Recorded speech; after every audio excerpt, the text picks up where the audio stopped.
Welcome back to my channel. ఈరోజు ఏం జరగబోతుందో తెలుసుకుందామా? ఇంకా ఎపిసోడ్లోకి వెళ్ళిపోతే శివనారాయణ కార్తిక్తో, ఏంట్రా చెప్పు, సుమిత్ర ఆరోగ్యం గురించి నువ్వు చెప్తావా లేదంటే నన్ను చెప్పమంటావా అని వెనకాలనే ఒక్కసారిగా కార్తిక్ షాక్ అవుతాడు.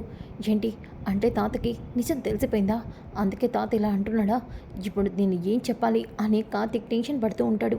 ఇక అక్కడే ఉన్న పారిజాతం, ఏంట్రా అలా నీరు మింగుతావేంటి? మీ తాత అడుగుతున్న దానికి సమాధానం చెప్పు అని వెనకాలనే ఇక జోష్న, బావా సమాధానం చెప్పడు గ్రాని, అందుకే తాత డాక్టర్నే ఇంటికి పిలిపిస్తున్నాడు అని వెనకాలనే ఇక శివనారాయణ, అవునరా కార్తీక్, నువ్వు విషయం ఏంటో చెప్పలేదు. డాక్టర్ని అడిగితే నేనే ఇంటికి వస్తాను, కార్తీక్ ఈ పాటికి మీకు చెప్పే ఉంటాడు కదా అని చెప్పేసి అన్నారు. అందుకే డాక్టర్ని ఇంటికి రమ్మని చెప్పాను. చెప్పరా, సుమిత్రకి ఏమైంది, దశరథకి ఏమైంది అని వెనకాలనే ఒక్కసారిగా కార్తీక్ షాక్ అవుతాడు. ఏంటి, తాత డాక్టర్ని పిలిపిస్తున్నాడా? అంటే ఇప్పుడు వీళ్ళకందరికీ నిజం తెలుస్తుంది. ఇప్పుడు నేనేం చేయాలి అని చెప్పేసి కార్తీక్, తాత అదేమీ లేదు, మావయ్య అత్తయ్య ఇప్పుడు బాగానే ఉన్నారు, వాళ్ళకే సమస్య లేదు. అది నువ్వు కాదురా, డాక్టర్ చెప్పాలి. ఈ ఫైలు అలాగే ఈ రిపోర్ట్స్ చూస్తుంటే నాకు అనుమానంగా ఉంది. అందుకే డాక్టర్నే ఒకసారి ఇంటికి రమ్మని చెప్పాను, విషయం ఏంటో తెలుస్తుంది అని అంటూ ఉంటే అంతలోకి అప్పుడే శ్రీధర్ ఇంటికి వస్తాడు. ఇక శ్రీధర్ని చూసిన కార్తీక్ అలాగే జోష్న, పారిజాతం, శివనారాయణ షాక్ అవుతారు. శ్రీధర్ రా కూర్చో అని వెనగాలనే మావయ్య గారు, బావలేడా అని వెనగాలనే, బావా దశరథ ఇంట్లోనే ఉన్నాడు అని అంటూ ఉంటే అప్పుడే దశరథ అలాగే సుమిత్ర ఇంటికి వస్తారు. వాళ్ళని చూసిన శ్రీధర్, హాయ్ బావా, హాయ్ సిస్టర్ అని అంటూ ఉంటాడు. ఇక దీప వెళ్ళి కాఫీ తీసుకొస్తాను అని చెప్పేసి అనగానే, అమ్మ దీప, ఇప్పుడు నాకు కాఫీ టీలు అలాంటివేమీ అవసరం లేదు, ముఖ్యమైన విషయం చెప్పడానికి నేను ఇక్కడికి వచ్చాను అని అంటాడు. దాంతో కార్తీక్, ఏంటి మాస్టర్ ఏం మాట్లాడుతున్నారు, ముఖ్యమైన విషయమా, ఏమై ఉంటుంది అని చెప్పేసి అనుకుంటాడు. ఇక జోష్న కూడా, ఏంటి మావయ్య ఉదయాన్నే వచ్చి ముఖ్యమైన విషయం చెప్పాలి అంటున్నాడు, దేని గురించే ఉంటుంది అని చెప్పేసి జోష్న అనుకుంటూ ఉంటుంది. ఇక శివనారాయణ, శ్రీధర్ నువ్వు వచ్చిన పనేంటో చెప్పు, ఆఫీస్ పర్పసా పర్సనల్ విషయమా? లేదు మావయ్య గారు, ఆఫీస్ విషయం గురించి మీతో ఒక ముఖ్యమైన విషయం చెప్పడానికి ఇక్కడికి వచ్చాను అని అంటాడు. ఒక్కసారిగా అందరూ అలా విచిత్రంగా చూస్తూ ఉంటారు. శ్రీధర్ దేని గురించి? అదే ఆఫీస్ విషయంలో నా మీద జరిగిన కుట్ర ఎలా జరిగిందో, ఎలా ఏ కారణం చేత జరిగిందో మీకు వివరంగా చెప్దామని వచ్చాను మావయ్య గారు అని అంటూ ఉంటే ఇక జోష్న, మావయ్య ఏంటి నా వైపు చూసి అలా మాట్లాడుతున్నాడు, మావయ్యకి ఏమైనా తెలిసిందా? తెలిసే ఛాన్సే లేదులే అని చెప్పేసి అనుకుంటూ ఉంటుంది. ఇక ఇంతలోకి దశరథ, ఏం చెప్పాలనుకుంటున్నావు బావా, సూటిగా చెప్పు. బావా, అసలు నేను అరెస్ట్ అవ్వడానికి, నా అల్లుడు నాకు రివర్స్గా మారడానికి కారణం ఎవరో కాదు, జోస్నా అని వెనకాలనే ఒక్కసారిగా ఇంట్లో అందరూ కూడా షాక్ అయిపోతారు. ఇక కార్తిక్, ఏంటి మాస్టర్ ఏం చెప్తున్నారు అని చెప్పేసి అనుకుంటూ ఉంటాడు. మాస్టర్ మీరేమంటున్నారు? ఆగరా కార్తిక్, నీకు మొత్తం అర్థమయ్యేలా చెప్తాను విను అని వెనకాలనే శివనారాయణ, శ్రీధర్ నువ్వేమంటున్నావు? కాశీ నీకు రివర్స్ అవ్వడానికి కారణం జోస్నా? అవును, 100% దానికి కారణం జోస్నే అని వెనకాలనే సుమిత్ర, అన్నయ్య నువ్వేం మాట్లాడుతున్నావు నాకు అర్థం కావట్లేదు. చెప్తాను చెల్లమ్మా, నా అల్లుడిని నా మీదకే ఉసిగొలిపి జోష్న నేను సీఈఓ పదవిలోంచి ఉండకూడదని, అలాగే తను చేసిన కుట్ర మాయని బయట పెట్టకూడదని నా మేనకోడలు నా మీద పెద్ద ప్లానే వేసింది అని వెనకాలనే శివనారాయణ, దశరథ అందరూ షాక్ అవుతారు. ఇక జోష్న, ఖచ్చితంగా మావయ్యకి నిజం తెలిసిపోయింది, ఇప్పుడు నేనేం చేయాలి అని టెన్షన్ పడుతూ పారిజాతం వైపు చూస్తుంది. వెంటనే పారిజాతం, బాగుందిరా, చాలా బాగుంది, ముందేమో అభం శుభం తెలియని నా మనవడిని జైలుకు పంపించావు, ఇప్పుడు నా మనవరాలే తప్పంతటికీ కారణం అని చెప్తున్నావు.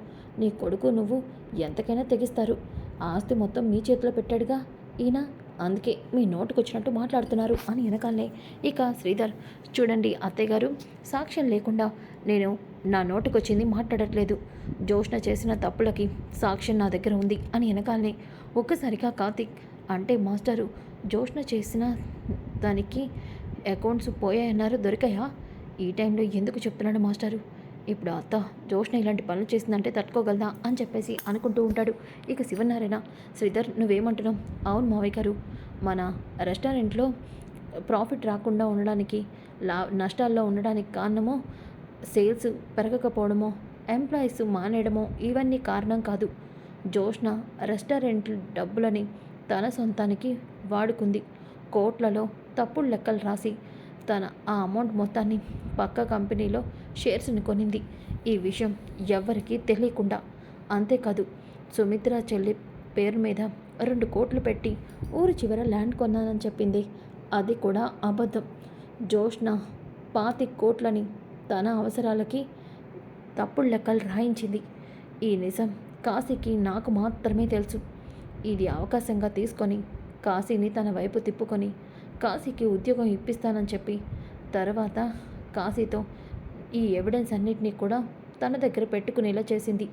దీనంతటికి కారణం జోష్న అని వెనకాలనే ఒక్కసారిగా అందరూ షాక్ అయిపోతారు.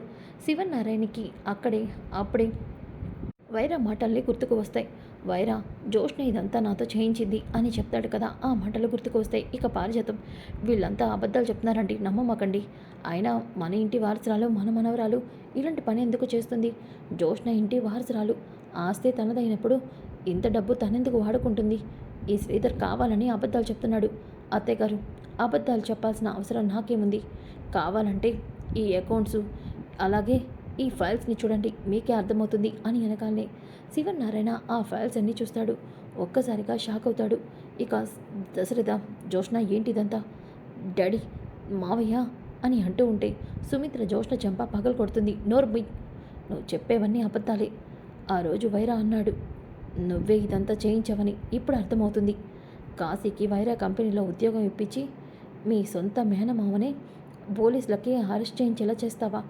మీ మేనత్త పసుపు కుంకాలని దూరం చేయాలని చూస్తావా? అసలు నువ్వు మనిషివేనా? అసలు నువ్వు నా కూతురుగా ఎలా పుట్టావే? ఎందుకే అందరికీ ఇన్ని ఇబ్బందులు పెడుతున్నావు? ఎందుకే ఎవరిని ప్రశాంతంగా ఉండనివ్వట్లేదు?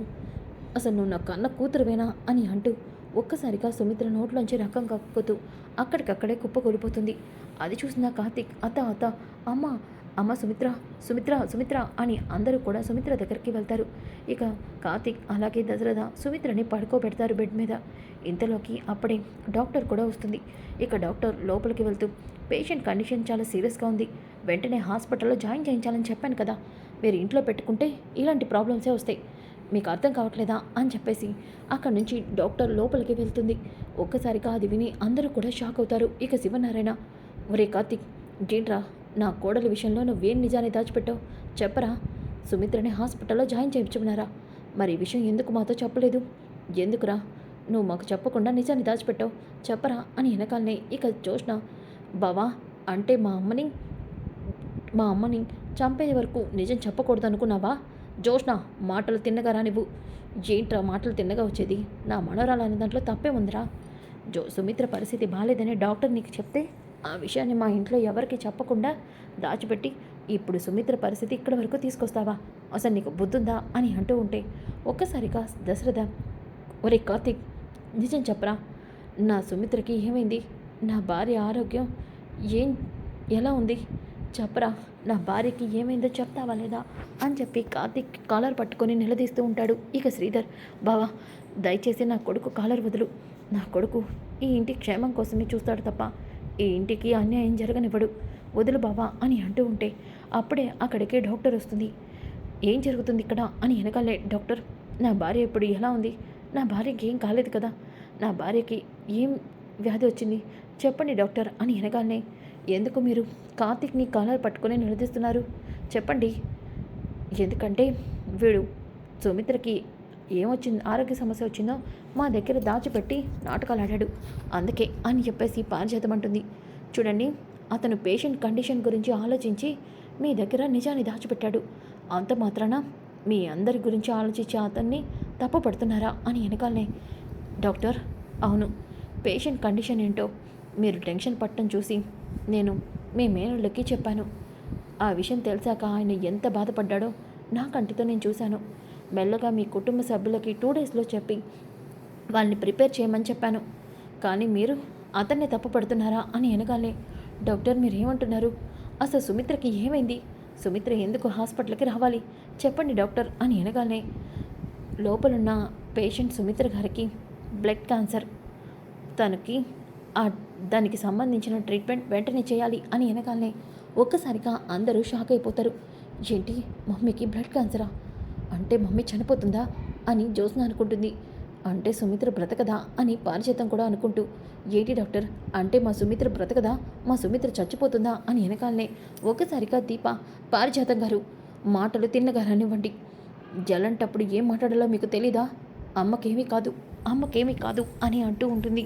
ఒక్కసారిగా జోష్న, ఈ దీపేంటి సొంత కన్న తల్లిలా రియాక్ట్ అవుతుంది, దీని ఎక్స్ప్రెషన్స్, దీని మాటలు చూస్తుంటే దీనికి నిజం తెలిసేమో అనిపిస్తూ ఉంటుంది ఒక్కొక్కప్పుడు అని అనుకుంటూ ఉంటే, ఇక శివనారాయణ, పారిజాతం మాటలేంటి తేడాగా వస్తున్నాయి, డాక్టర్ నా కోడలికేం కాదు కదా, ఎంత ఖర్చైనా పర్వాలేదు, ఫారెన్ నుంచి డాక్టర్స్ తెప్పించండి, నా కోడలు బ్రతకాలి.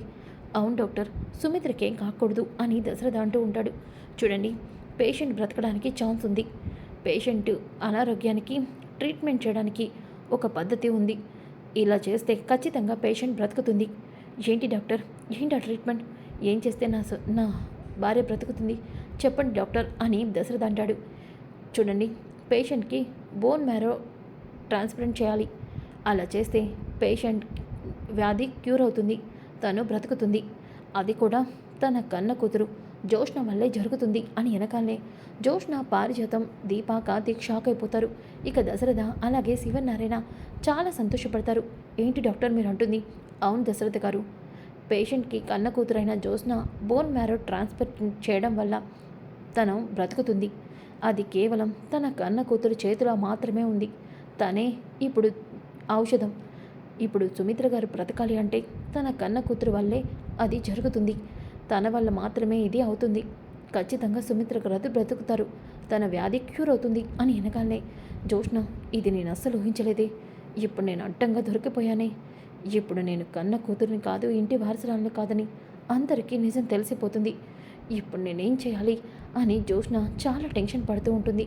ఇక దశరథ, డాక్టర్ అయితే నా భార్యకి ఏమీ కాదు, మీరు 2 డేస్లో పేషెంట్ని హాస్పిటల్లో జాయిన్ చేయించండి, అలాగే చూడు జోష్న, నువ్వు ఆపరేషన్కి సిద్ధంగా ఉండు, నీ వల్ల మీ అమ్మగారు బ్రతుకుతారు, సరేనా కార్తీక్, నిజంగా నువ్వు మీ ఫ్యామిలీ కోసం అంత ఆలోచించావంటే అనుకున్నా, వీళ్ళని చూస్తే అర్థమవుతుంది నువ్వు ఎందుకంత సఫర్ అయ్యావో.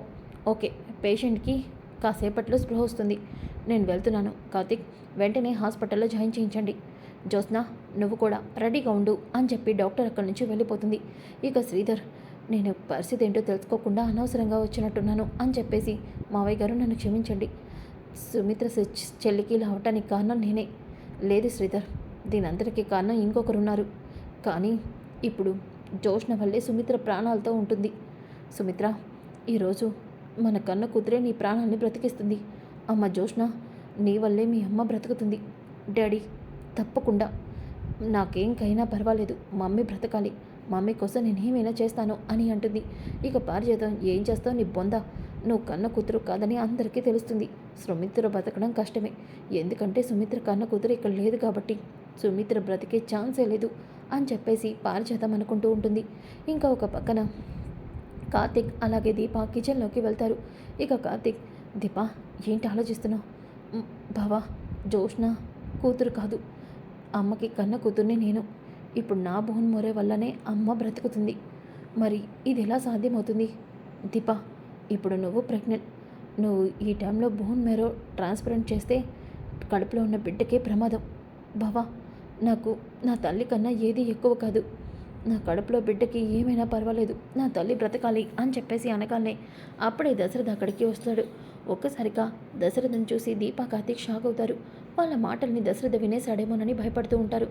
అమ్మ దీప, ఏంటమ్మా నీ కన్న బిడ్డ కన్నా సుమిత్రే కావాలి అని అంటున్నావు, ఏం లేదు మావయ్య, అత్త పరిస్థితి తెలిసి దీప అల్లాడిపోతుంది, అందుకే అలా మాట్లాడుతుంది, ఒరే కార్తీక్ నువ్వేంటో తెలుసుకొని కూడా నేను కోపంలో నీ కాలర్ పట్టుకొని నిన్ను అందరి ముందు నిలదీశాను, క్షమించరా నన్ను, సుమిత్రకి ఏమైందన్న కంగారులో నేను అలా రియాక్ట్ అయ్యాను, నాకు తెలుసు మావయ్య నీకు అత్త మీద ఎంత ప్రేమ ఉందో, అందుకే ఈ విషయాన్ని నేను అక్కడే వదిలేశాను, సుమిత్రకి ఏం కాదు కదరా, ఏం కాదు, అత్త కూతురే అత్తని బ్రతికిస్తుందని డాక్టర్ చెప్పారు కదా, ఖచ్చితంగా అత్తకేం కాదు మావయ్య అని చెప్పేసి అంటాడు. కానీ కార్తీక్ ఈ విషయం నేను డాక్టర్కి చెప్పాలి, డాక్టర్కి ఎలా చెప్పాలి అని టెన్షన్ పడుతూ ఉంటాడు. ఇంకా ఉదయం అవుతుంది. కార్తీక్ డాక్టర్ దగ్గరికి వెళ్తాడు. హాయ్ కార్తీక్, ఏంటి ఇలా వచ్చావు, సుమిత్ర గారిని హాస్పిటల్లో అడ్మిట్ చేసావా, జోష్న ఆపరేషన్కి ప్రిపేర్గా ఉందా, డాక్టర్ మీతో నేను ఒక ముఖ్యమైన విషయం చెప్పాలి. ఏంటి కార్తీక్? అది మా అత్తకి జోష్న కన్న కూతురు కాదు. ఏం మాట్లాడుతున్నావు కార్తీక్? ఇప్పుడు తన కూతురు చేతిలోనే సుమిత్ర గారి ప్రాణాలున్నాయి. ఇప్పుడు జోష్న కన్న కూతురు కాదు అంటున్నావేంటి? ఏంటి కార్తీక్ నువ్వు అంటుంది? అవును డాక్టర్, జోష్న కన్న కూతురు కాదు. మరి సుమిత్ర గారికి పిల్లలు లేరా? తను దత్తత తీసుకున్నారా? అలా అయితే చాలా ప్రాబ్లం అవుతుంది. లేదు డాక్టర్, మా అత్తకి కూతురు ఉంది, కానీ అది జోష్న కాదు. ఇదిగోండి నా భార్య దీప. ఏంటి? తను సుమిత్ర గారి కూతురా? అవును. అదేంటి తను ఆ ఇంటి పని మనిషిని బాధ్యతగా చెప్పారు? మరి డాక్టర్, ఇదంతా మీకు తెలియని కథ. ఈ కథ ఎవ్వరికీ తెలీదు. దయచేసి ఈ విషయం మీరు దాచిపెట్టి దీప బోన్ మేరాతో మా అత్తకి ట్రీట్మెంట్ చేయండి. దయచేసి మా అత్తని బ్రతికించండి. అవునండి, మా అమ్మ బ్రతకాలి. మా అమ్మ ఎలా అయినా బ్రతకాలి. నేను చూస్తుంటే తేడాగా ఉన్నావు. నువ్వేమైనా ప్రెగ్నెంటా? అవును డాక్టర్, ప్రెగ్నెన్సీ టైంలో ఇలా చేయడం చాలా రిస్క్.